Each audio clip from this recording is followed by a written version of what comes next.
Kabir, sir, Yes, sir. Good morning, sir. what are you prepared for presentation? Yes, sir. Wait, wait.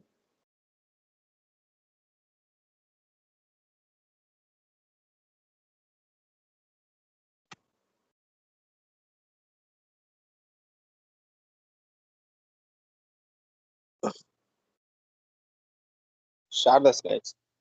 I will share it.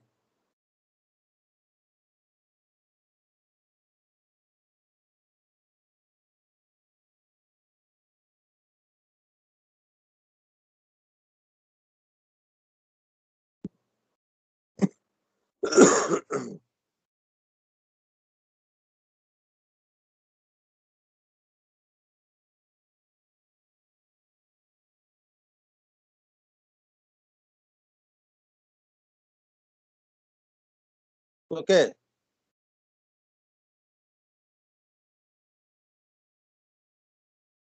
Yes, so sir. go ahead. Yes, sir. Basics of engineering, procure, construct, and engineering, procure, construct, and management. Hmm. EPC and EPCM. Hmm. At present, the engineer, procure, construct, EPC delivery method is used as the brand name for certain types of design, build, project, and contractor. The abbreviation is used mainly to label a specific risk allocation. In EPC projects, the contractor is responsible for engineering, include design, organizing procurement of works, plants, materials, and services, and executes the construction works. Compared to standard delivery method described in EPC contracts exhibit some differences. Therefore, EPC deserves separate considerations and discussion. EPC, engineering, procure, construct. EPC projects comes under the umbrella of the DB delivery method. EPC projects are characterized by the fact that they allocate the lion's share of risk to the contractor. The expectations then is that the contractor will be able to control and assess risk in their bid price. This is essential, especially so in construction projects for power plants, steel mills, factories, and manufacturing plants in the petrochemical and mining industry and in the field of environmental and water treatment projects. In this project, in general, plan delivery prevails over construction work to be contracted. The significance attributed to plan delivery and uniqueness of product will no doubt affect the contractor's negotiation position. For example, when a nuclear power plant is to be constructed, delivery may account for 70 to 80% of the contract price, with the plant contract being a key player. Next slide. Typically, in EPC projects, the contractor is responsible for whole project realization and for fitness for purpose of the result. The contractor is obligated to scrutinize the employer's tender documents, including specifications, geological surveys, and design documents, bearing expectations. Responsibility for related errors lie with the contractor. The contractor, for example, is usually obligated to verify the physical environment on site and bears the responsibility for complications caused by geological and hydrological. The contractor only has limited options to claim the additional payments. Naturally, this approach can efficiently be used only in specific construction projects, particularly where there is enough time to scrutinize the employer's requirements, verify site conditions, and where there are only limited risks posing. In EPC project, the contractor has to deliver work for the intended purpose. Because of the lump sum price model, it is in contractor's own economic interest to deliver at the lowest possible cost. Most probably, the contractor will select and implement cost reduction methods and a technical solution with realization. For this reason, an EPC employer will have to survey the work in progress and verify work performance through frequent testing. Tests in EPC projects are typically divided into three phases: individual, complex, and warranty test. In the tender requirement, some of the employers extend the contractor's obligations to include operations and maintenance of the work for the certain time after completion. This motivates the contractor to deliver the work at lowest operating cost and at the highest possible quality. A TB contractor is responsible for ensuring that the completed work is fit for purpose. EPC contractors and designers are therefore responsible for the result of their work in the same way. In accordance with the employer's tenders requirement, the employer will define the scope and key criteria. In the case of a thermal power plant, for instance, the employer would typically specify the amount of power to be generated over a given period of time. For what consumption of fuel, coal, gas, biomass, and the waste production and the air pollution needs. If an employer fails to include a vital item in the tender requirements, the EPC contractor must remedy such shortcomings in the bid in order to complete the predefined purpose of the work. It is extremely important for an EPC employer to prepare the tender requirements as accurately as possible. In particular, the project must be feasible and the performance criteria achievable. These performance and functional criteria may also be simple defined as categories with particular values to be filled out with the contracted units bid. These values often become subject to evaluation along with the price and the other criteria quoted in the contract bid. It is vital for contractor to have enough time to prepare the bid and scrutinize the employer's requirements. The contractor argued that based on its past dealings with the employer, it was only responsible for supplying standard turbines and that it was not responsible for investigating wind conditions at the site. The tribunal found that according to the EPC contract, the contract was responsible for supplying site appropriate turbines as the contract referred specifically to the particular conditions at the site, including wind data in several places. Main advantages and disadvantages of EPC. Single point contractor's responsibility for construction work and design, lump sum price, simpler budget policy from the lender's perspective, faster project implementation and a possible completion date, enforcement of performance liabilities can be narrowed to one particular entity. Contractor efficiency is searching for cheaper and quicker solutions. Following are often recognized as disadvantages of EPC delivery method. Limited employer control over the design in progress and over project realization. However, there is usually no engineering on EPC project, and the competence of the employer's representative and their capacity to supervise design and project realization depend on their abilities in these fields. Key issues with the engineering procure construct delivery method. The key issues that must be dealt with whenever an EPC contract is being prepared are as follows. Definition of the scope of works, its performance, and other technical criteria.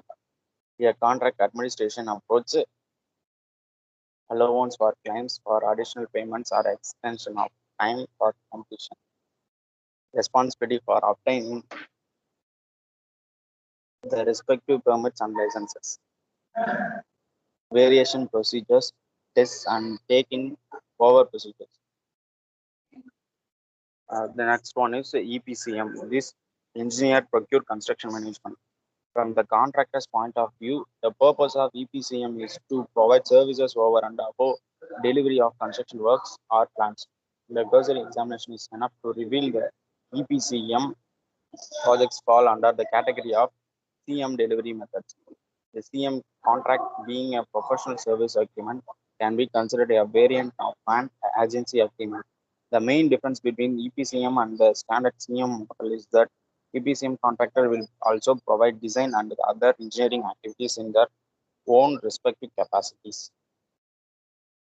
Liabilities for breach of EPCM contractor obligations typically relate to the following: delivery of design, budget preparation, time schedule preparation, management of procurement, coordination of the design and the construction works. Regarding the above points, it will likely to difficult to prove unbiologically that causality between breaches of EPCM contractor obligations and damage friction over liability further rise in connection with the design of key plan themselves or with the responsibility for fitness or purpose of the plan subject to expected performance and other technical criteria. Neither EPC nor EPCM contractors will be willing to assume this responsibility, and both will want to considerably limit their liability unless they themselves will be contractors selected to deliver the respective plans. Main advantages and disadvantages of EPCM. Reduced cost in cases of smooth realization of work, that is, no main contractor surcharges has to be paid for project risk. Broader access to the contractors market breaking down into works package procured broadens the choice of contractor. Flexibility all required variations such as those relating to the scope of work can be easily and directly agreed upon by particular contractors. Lower risk of non-performance or contractor insolvency risk is spread to facilitate fewer sub-risks allocated to more contractors. Key issues of the EPCM delivery and method. Key issues that must be dealt with whenever an EPCM contract is being prepared are as follows: selection of competent EPCM contractor, setting up of the contractual and the commercial relationship between the employer and the EPCM contractor, define the algorithm to determine the level of the EPCM contractor's remuneration in respect of optional motivating bonuses and relationship with other contractors. So here, particularly EPC and EPCM, the EPC, the management is here and management is not there, the construction actually.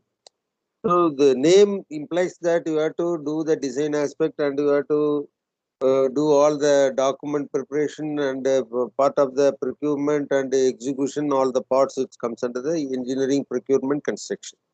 The engineering, procurement, construction, management is also there. There is a difference between the two. The management aspect also they have to look it into complete.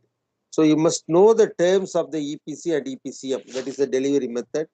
What is the purpose they enacted? What are the content? Why they are doing this EPCM method? So this latest name given to the contract system, EPC and EPCM methods.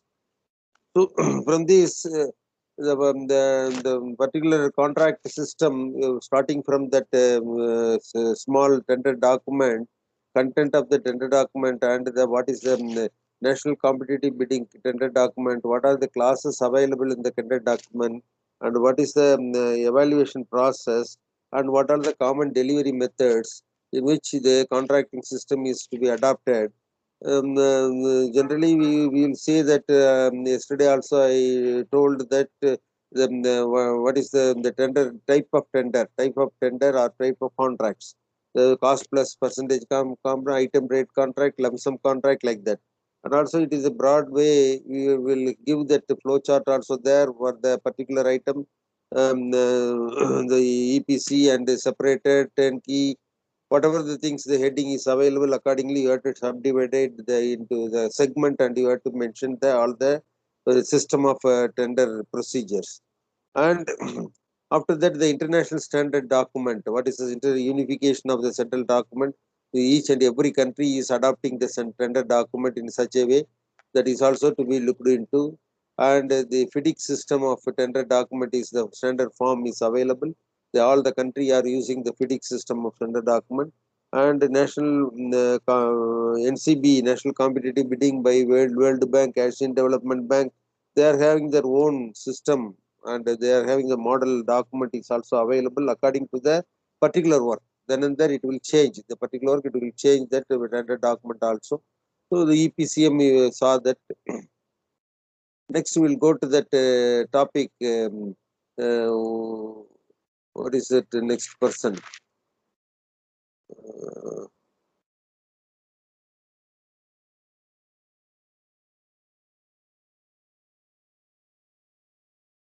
Is the next person? So me, Shweta. Shweta. Okay, I'll give this. Close it.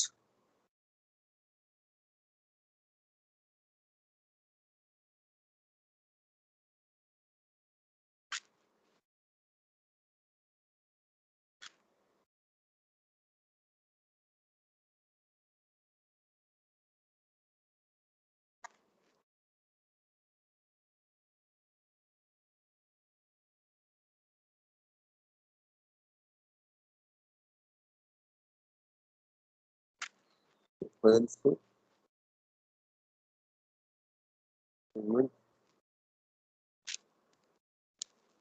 Shweta.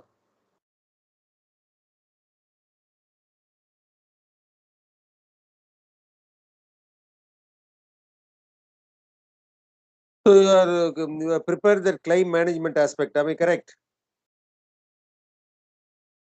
Hello, Shweta.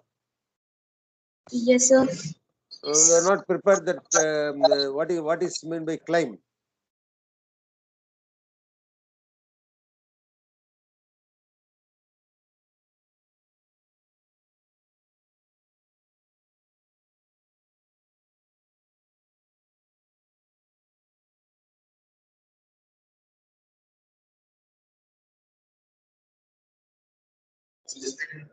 Sir, the first slide is about the plan, sir.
Shweta, Yes, sir.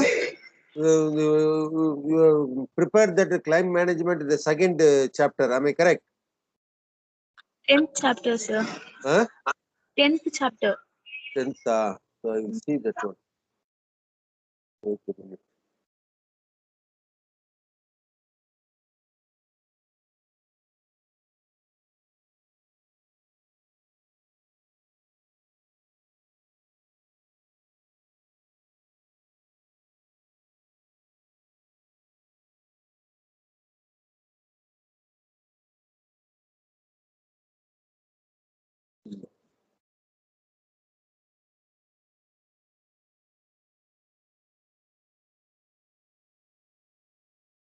Who is going to give the FIDIC system? FIDIC system of contract? Kavir sir. Kavir sir. No, sir. FIDIC. Who is going to give the FIDIC system, contract system? So you have not projected this portion, that is typical FIDIC forms, particularly the contract, FIDIC contract system. You see here, the civil work contract, Red Book, 1999, civil work, site development, construction, tunneling, earthwork. Then electromechanical contract, Yellow Book. Transmission work contract, Yellow Book. Hydraulic steel works contract, Yellow Book. So engineering agreement, White Book. Interface agreement, this is a non-FIDIC contract system. This is the book available in the FIDIC system. The engineers from the Federation of Engineers and the system of contract, it is available. This FIDIC system of contract, the book is available. Based on that only, they prepare all the contract document. So you have to project that FIDIC also. FIDIC system, Thamari Selvan, what is your topic? So contracts, sir. Okay, we'll see that. Then before going to the claim management, I will give some of the information about the claim. What is the claim? It is not included, I think so. By the Sweta is not prepared. He prepared only management, claim management aspect. She projected, I think so. I'm not going to in detail. I'm not verified the details. Even though I will go for the claim. What is mean by claim? What all the things available? I will see that claim aspect. It's the 12th chapter.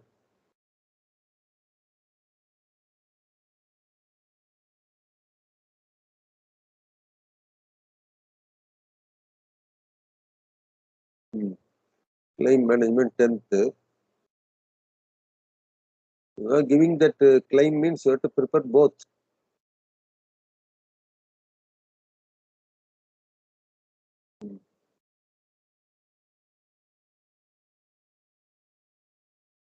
So the claim, because we up to that we saw this third unit, fourth unit, the dispute resolution mechanism. The first unit is studied about the project, what is the formulation aspect and what is the appraisal system, and third is the contract, what are the contract system available, and the international contract system, what are the international contract system available. Then after that, the execution part, there is a problem arises.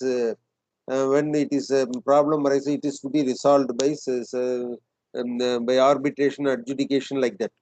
So based on that, we have to solve the dispute, how to solve, and what all the claim, how the claim arises, who are all responsible for the claim, whether the contractor or the owner, like that. It is also you have to study that. The claim, good contract for construction work, predefined mutual liability claims for the compensation for both the parties. So that those may arise from delay or disruption in performance under the contract. Sound contracts also include procedure that describes how to make and enforce claim. Common examples of potential claim situation may include the project site being handed over later than foreseen at the tender stage. The tender documentation containing errors and unforeseeable physical conditions leading to prolongation of construction. To avoid potential disputes, a contractual process of mutual claiming should be set up, observed. Whether the owner is the fault, for the contract, then the owner is, you have to give the claim compensation to the contractor. Whether the contractor delaying the work or something else is not able to do the work, and it is to be claimed from the contractor. So the additional cost of delay caused by the employer can become an additional payment to the contractor for performance under the contract. The example include an extension of insurance and the performance bank guarantee and unabsorbed time related site headquarters overhead cost like that. So the basis of claims are various as construction project are. For example, in developing countries, claims that are not common in more developed countries may be encountered in the particularly in the ICC case number. This is mentioned that the case number, the contractor argued that the employer breached his obligation to provide a telephone connection in time, and that when it did provide one, the telephone system gave poor quality and unreliable service. The contractor claimed additional cost and an extension of time of these accounts, while the tribunal agreed that the employer was late in supplying a telephone system and that this would have caused a disruption to the contractor. The tribunal held that the contractor could not accept service on par with that in the Western Europe or the USA. Consequently, the tribunal denied the contractor an extension of time and cost on account of the quality of the telephone services. So they denied the particular tribunal denied the contractor the extension of time and cost of account of quality of the telephone services. So here, the same case, the contractor further claimed that throughout the period of works, it suffered power outages. So here, which caused a disruption, delayed completion of the contract system. So the contractor claimed that employer was responsible for the same. The tribunal found that the power outages that occurred were worse than could have reasonably been expected, and that while the contractor had not shown the actual effect of such outages, the progress of the works they adversely affected the contractor's progress and awarded the contractor an extension of time. So mutual claiming is in fact where they resolve the mutual damages compensation while the project is still outgoing.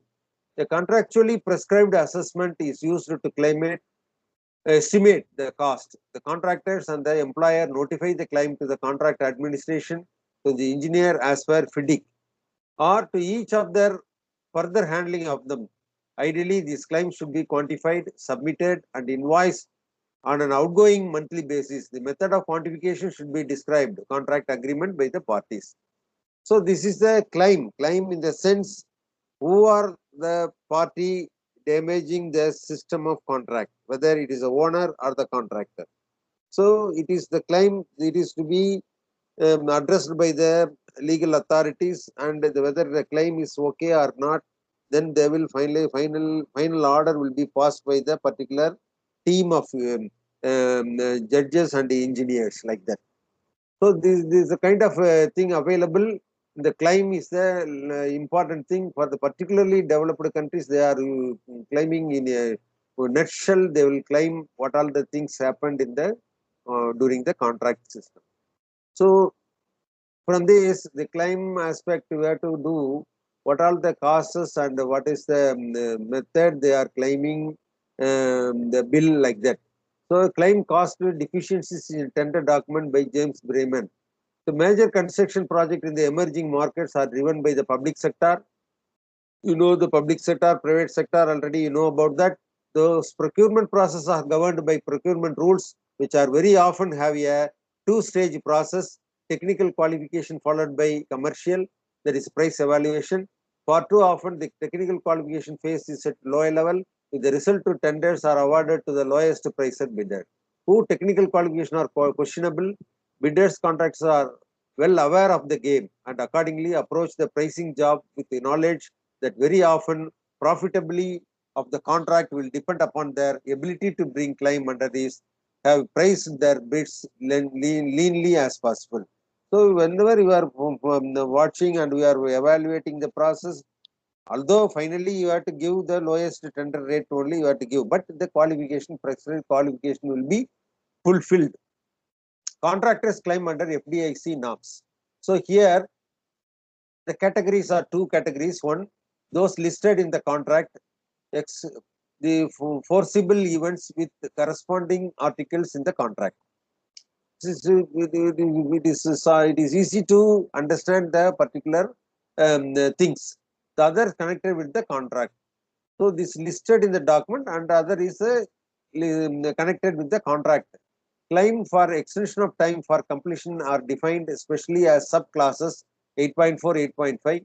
The option rise from time of claim anticipated under FIDIC and constructions, red book. So you have they're mentioning that red book. Where there is a variation or other substantial change in the quantity, a cause of delay giving an entitlement extension of time for completion under the particular subclass.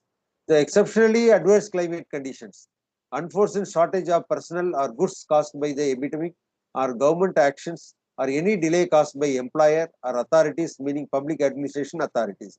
So employers claim, FDIC forms, those listed in the contract, the same thing, another connection with the contract. There is an example for the construction. They mentioned that how they claimed this. You have to study in detail about that. What is the causes and what is the outcome. The case study is that you have to refer the case study. Then will be able to understand the system of claim. They will claim the lapse of claim. Contractor often contain provisions stipulating the time limits and which the claims may be notified. The claims are subject to sanction should they be notified late. A claim that is notified late is referred to being lapsed. For example, the FIDIC sample forms stipulates as follows. So the claim, what are the claims? A lapse of claim, it is mentioned that risk allocation of claim. You see this, if the contractor considers himself to be entitled to any extension of the time for completion or any additional payment under the any clause of the conditions or otherwise in connection with the contractor shall give notice to the engineer describing the event or circumstances giving rise to the claim. The notice shall be given to soon as practicable and not later than 28 days after the contract become aware. So should have become aware or of the event or circumstances. If the contractor fails to give notice to claim within such a period of 28 days, the time for completion shall not be extended. Within the stipulated time, they have to act. Otherwise, it will not be possible to extend the time. The contractor shall not be entitled to additional payment, or the employer shall have the discharge from all the liability in connection with the claim. Otherwise, the following provisions in the subclass shall apply. Precedents in respect of admittance and status contractually time-barred claims are ambiguous across different jurisdictions. Despite this, the common opinion prevails that the aim of such provision is to solve this problem in a timely and transparent manner. The failure to follow formal procedure may lead to a situation in which the defendant may refuse the deal with the claim and refer to other party litigation or arbitration. The claim is very important. The claim is important and you have to follow certain procedures to claim. Risk collection and claim interconnection. So this is there is an interconnection between the risk and the claim also. General contracting mode, design build mode, EPC mode and CM mode. The different method, what is the claim they are giving and what is the problem causes, it is explained here. You have to refer it. Cause of the claim. Cause of the claim is this is identifying material substances of the claim, whether analyzing a lapse of this claim. The following are the typical causes of the contractor claim for additional payment or extension of time for completion with a large construction project. So what is the causes of the claim? First, employer delay. Employer delay, example, when providing a design, in approving the necessary document, it is giving necessary instruction, in handing over the site or the obtaining required permission. Errors in tender documents, such as defective setting out, employer's abstractions, unforeseeable conditions, consequences of employer's risk, shared risk, other delays or disruption of the construction process. These are all the causes of the claim. Limit of the lapse of the claim, limitation of the damages, employer delay, and compliance with good manner and good faith protection, other mandatory and general provisions prescribed for the governing law. These are the law and the clauses also mentioned in the FIDIC system of contract system. Case 1, for example, the case 1 jurisprudence present the good example. Case 1, case 2, like that. So when we will go to case 1 for that, held that a FIDIC notice requirement is a contractual time for and does not modify for offend statute of limitation rules. The court further stated that FIDIC forms are commonly used in the industry and constitute an integral part of the parties' freedom contract. In terms of notice of claim requirement, it is merely a precondition to arbitration and is not contrary to public policy. So the case, each and every case is available. You have to refer it, what all the things happened earlier. Construction claim in the UK by Gary Gitch, how they claimed. This is also a case study.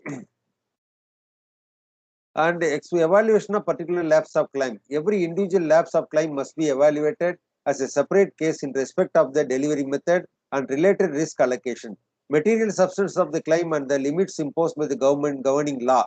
So material substances and governing law will prevail and it is to be looked into right perspective. There is a time barred claims under Polish law. What is it? Each and every country they mentioned that what is the method adopted, what is the problem created, like that. Here examples for common time bars also there.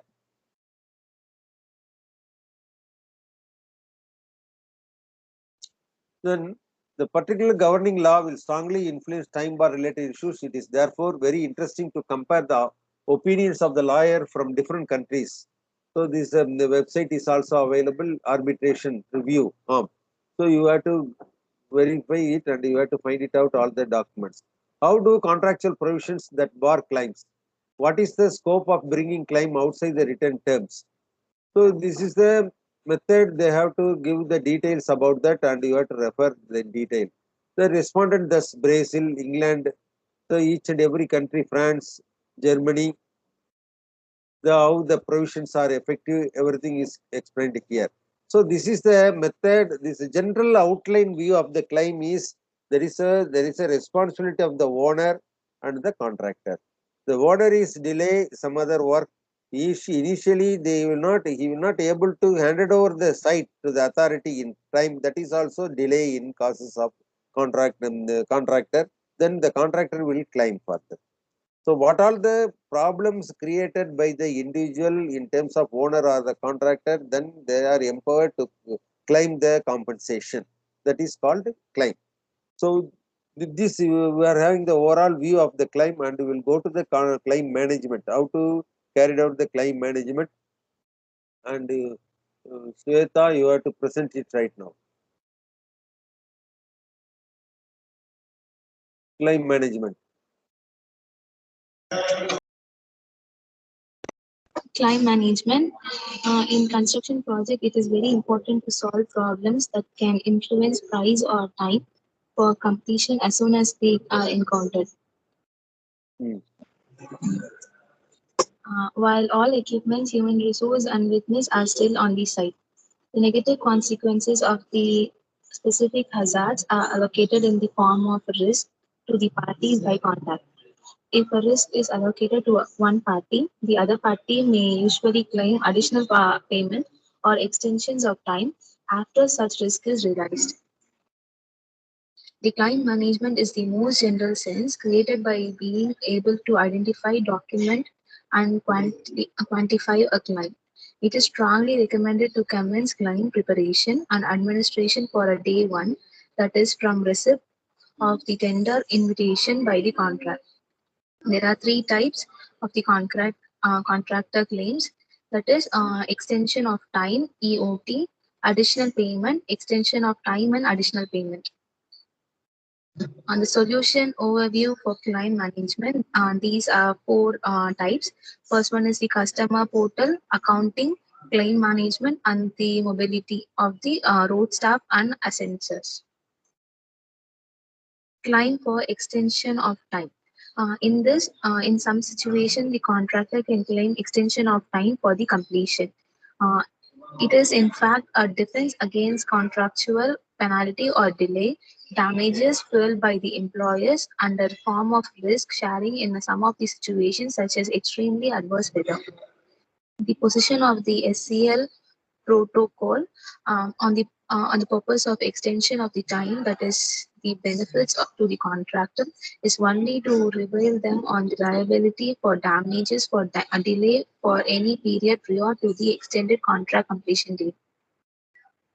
The contractor is entitled to be to an extent of the time of completion will be delayed by any of the following cases: the variation or the substantial changes in the quantity of an item or a work, causes of delay giving an entitled to an extension of time under another, exceptional adverse climate condition, unforeseeable shortage in the availability of personnel or good caused by a pandemic or a governmental action, any delay intended or prevention caused by or an attribute to the employer, the employer's personnel, etc. Claims for additional payment. It is related to the claim for additional payment is very important to explain how the bids are priced. The price method may vary depending on the practice under within a particular company. The price method will enjoy widest use in the based on the calculated unit cost, which is then increased by a percent surcharge. The claim for the additional payment must be further subdivided into direct cost and overhead, direct cost, overhead, and profit. Claim resulting from the variation. The employees usually have the rights to order the contractually defined and allowed variation. The contractor in contract has a right to compensation in terms of time and price. In some cases, variation are managed smoothly via the agreed variation order. To distinguish the contractor's individual claim for additional payment or for the extension of time for completion as a result of a variation, the following situation can be defined: directed variation, contractual variation, voluntary variation. Claim resulting from delay or disruption under the provision of the contract. Many of those claims are typically both for the extension of time and additional payment. Delay claims. In this contract, extension make it possible for the contract to claim an additional payment, particularly in the following circumstances: increased variable cost for the site overhead expense, increased variable cost for the headquarters overhead expense, lost profit, financial cost and interest claims, increased cost of material, labors and equipment, claim proportion cost. Site overhead claims. It was mentioned about the under the contractor price, the bid to include site overhead expense. These expenses are often aggregated within the individual item in the price schedule and tend to cover operation of the site facilities. The weights of the project team management in the other personal costs, the rental for office and the other like. Whenever submitting a claim, the contractor must identify these expenses in the price schedule and document the actual direct costs as they rise. Example, site staffs, attendant labors, utilities. Period of claim. The another important point to address in where the delay actually induced as a contractor's claim ought to be for those resources affected at the time that the delay was ensured rather than, as we have seen many times, the claiming for the resource on the site during the period of overrun beyond the stated time for completion. Allocation of resource. A further completing factor is allocation of resource to specify activities or a location in a situation where not all superiorly resource can be said to be have been delayed as a result of the event leading to the claim. By way of example, a new highway might consist of a roadway and a construction of structure. In such a case, it is necessary to ensure that if the work to the roadwork are critically delayed, having established the total time-related source, it is necessary to separate these into a categories of core or task related. Headquartered overhead claims. It was already started that the contractor and in the certain situation also the employer is entitled to be compensated for indirect costs in the form of increased unobserved headquartered overhead expense if, for example, the work completion date is extended or disrupted because of the reason of the employer's side. This is because extra payment has not been included in their bid price. The guidelines are a useful tool because they take into account a number of variations. In its original form, the Hudson formula appears as follows. That is equal to the headquarter overhead profit and the profit divided by 100 into project price divided by construction time into delay time. Subcontractor claims. A large part of contractor's claim can be made up of subcontractor's claim. The contractor will often reach commercial settlement with their subcontract because of the difficulty in the identifying precisely what part of the settlement figure relates to the delay event in respect of which the contractor made the claims. Having established that the settlement sum was reasonable, it is necessary to establish what, if any, part of the sum paid to the contractor is settled of its claim was attributed to a claim for a delay or a disruption arising out of the matter for which the employer was responsible. Lost profit claims. The contractor can usually claim lost profit on the basis of the contractor or the governing laws, the relation, including the potential limitation of their contractual claims for profit, subject, lost profit, and the statutory lost profit claims depends on the wording of contract and governing laws. The contractor can often claim lost profit in the case of delay or disruption caused by the employer. The legal requirement necessary to establish lost profit claim are generally threefold. It is shown then the lost profit was reasonable, foreseeable at the formation of the contract stage. The, the defendant action were the prominent cause of the lost profit. Prolongation cost and the interest claim. Further costs are encountered when there is a prolongation of a performance guarantee and insurance. Such prolongation usually need to be approved by the employer. Each respective claims is then quite easy to prove via contractor addendum with the bank and the insurance company. There are two types of financing charges. The first one is the loss of interest as on capital, which the contractor has not been paid and is therefore not able to put into their interest bearing bank account.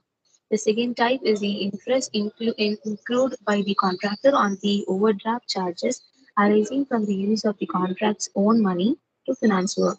Normally, they would expect to use the money paid to them under the contract for the purpose. Increased cost of material, labor, and equipment. In this, the contractor often claims increase in the cost of buying materials, labors, equipment due to the inflation over the period of year. This head of claim need to be supported by evidence providing the details of the difference in cost between the price upon which the contractor's tendered rate was based and the actual cost paid as a result of the delay.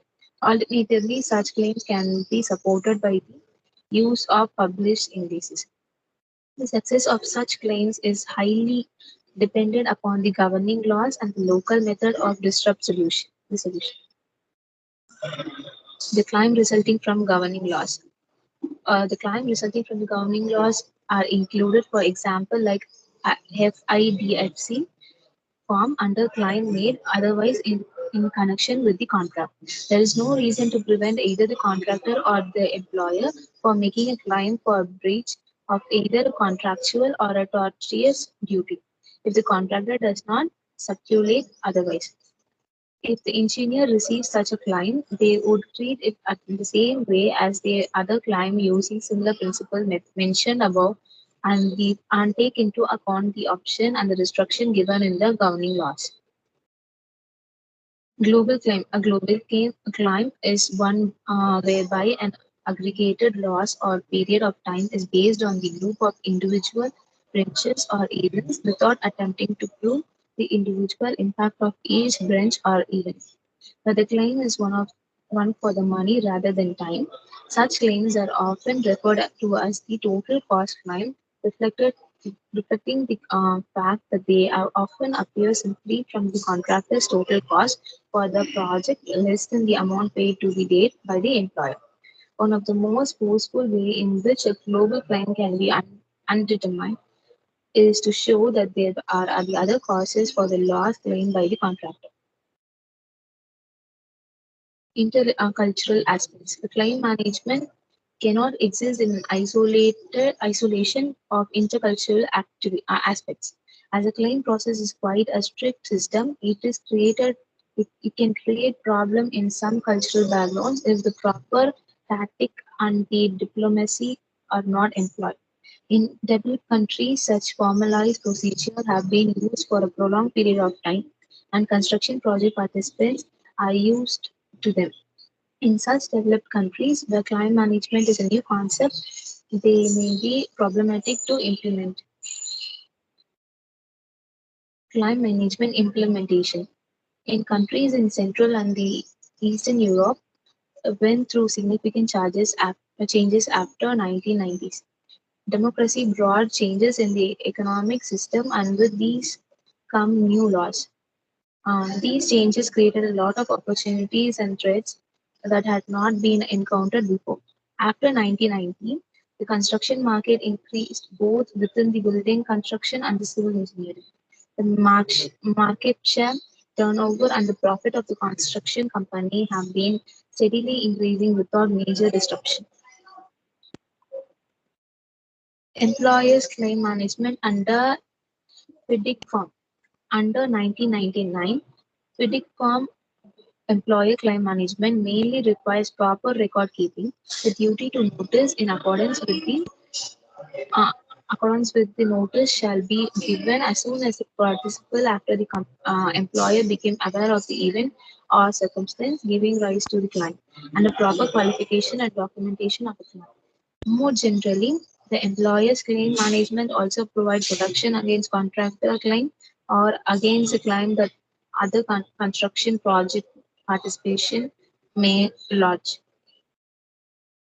This is the process involved in the claim management: eligibility, pre-authorization, claim submission, adjudication, payment.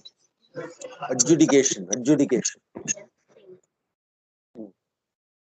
Coming to the conclusion, the claim management is quite a firm process that is not natural for the people in many countries. Every construction participation should know that the premise is completely wrong. The paperwork is an important part of the project management, and claims have been solved in formal ways. This common knowledge is based on the experience and the tradition spanning decades. In many countries, the participants of the construction project must develop their own tradition in the new global construction environment. So this the claim management. What are the claim? Why the claim is here? What is the purpose of the claim? And what are the under which heading it is to be claimed from the contractor side or the owner side? This is explained in detail here. So this we are doing the job in such a way, the formulation and preparing the document and the monitoring and the implementation. Say what are the problems created, and based on the problem, how to solve the problem by way of the dispute resolution mechanism. And that also you are going to see that. Based on that, you have to see what is the claim aspect also. It is projected here. Oh. RGB, RGB, are you able to respond? RGB, RGB. Hello? Ergibi.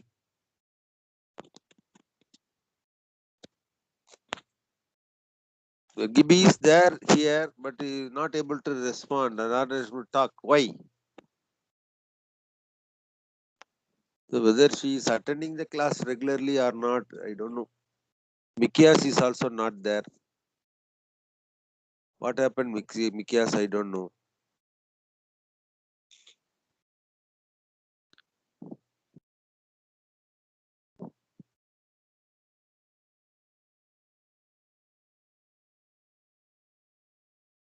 Jagan.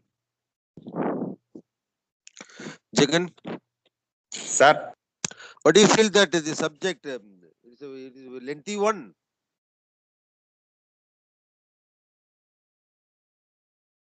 Are you able to follow what all the concepts behind it?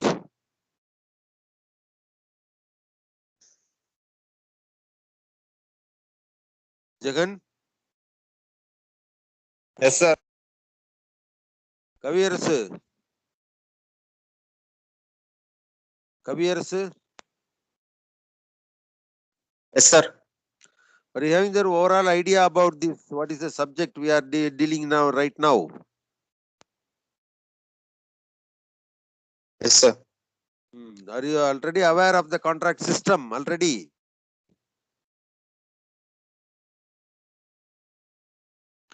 Yes, sir. I've studied little bit. The construction management you studied. Yes, sir. What about Tamari Chelvan? So I haven't studied, but I can able to cope up. Sir. Okay, okay. This system you have to adopt wherever you go, wherever you are going to work in this company, or particularly private limited, public limited company, or quasi government, government. You have to follow such a thing. And also in private construction, they are not at all follow about this contract system, but some other method they are using. It is useful for the private organization purpose. Sweta,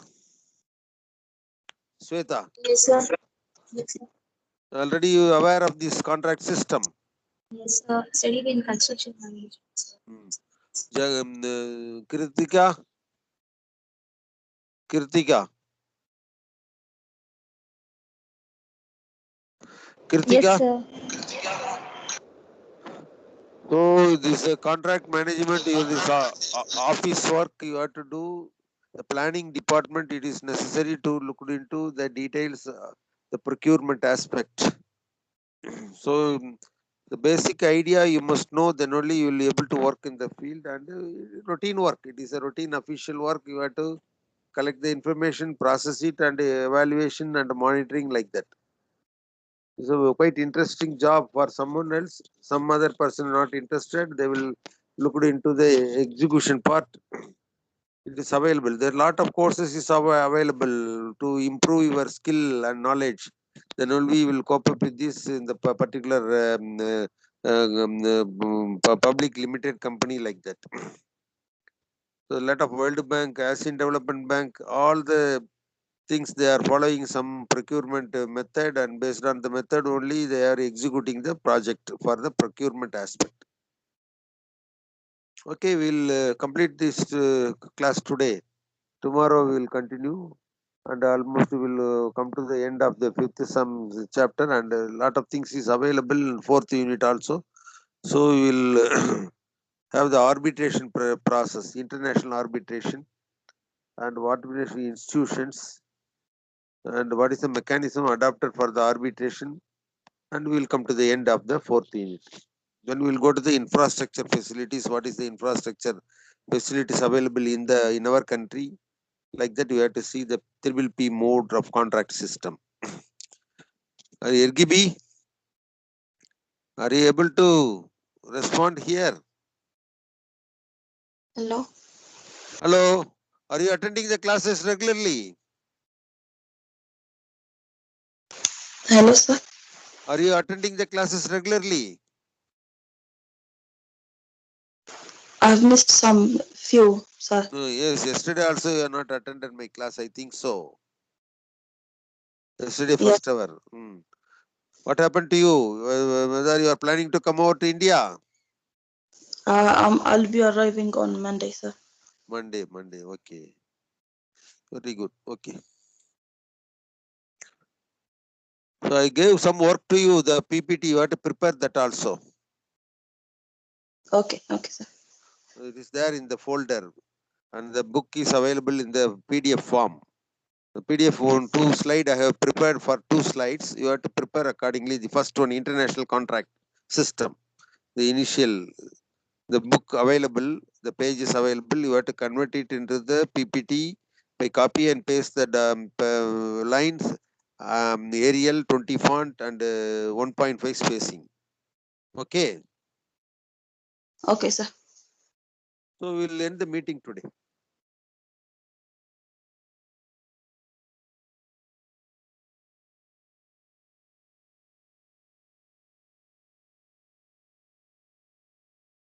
Okay. Thank you, sir.